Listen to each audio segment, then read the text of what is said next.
Bonjour tout le monde, j'espère que vous allez bien. Alors, dans les précédentes vidéos, on a vu que le logo de la NASA était un anagramme pour le nom de Satan. On a vu que le programme Apollo avait été nommé d'après l'un des noms de Satan.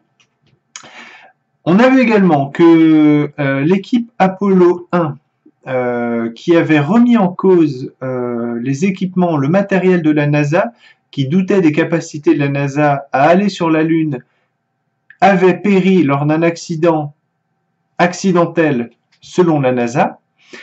Et aujourd'hui, je vous propose qu'on s'intéresse ensemble à l'accident qu'Armstrong a eu, donc avec le LLRV. Donc cet appareil est un appareil d'entraînement qui devait permettre aux astronautes de s'entraîner à l'atterrissage sur la Lune.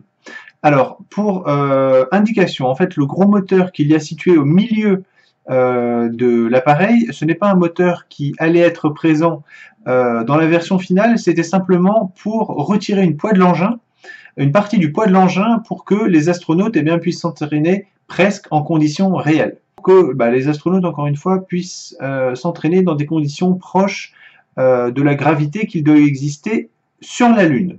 Neil Armstrong, ce n'était pas n'importe qui, alors tout d'abord, il a été pilote dans l'armée de l'air américaine, c'était un pilote d'avion de chasse, il a participé notamment à la guerre de Corée, il a par la suite été pilote expérimental, c'est-à-dire il a piloté des avions, des bombardiers, des avions fusées, pour bien les tester avant leur fabrication en grande série.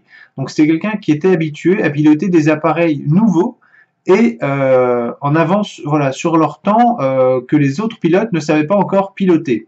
Cet appareil était très difficile, voire impossible à piloter, donc voir Neil Armstrong le cracher doit nous mettre la puce à l'oreille. Voilà, parce qu'il le crache alors qu'il est à vide, il le crache dans un environnement qu'il connaît, la Terre, donc on peut vraiment se poser la question, est-ce qu'il a réussi à se poser sans encombre, du premier coup, très loin de chez lui, dans un environnement qu'il ne connaît pas, avec un habitacle et une personne en plus avec lui.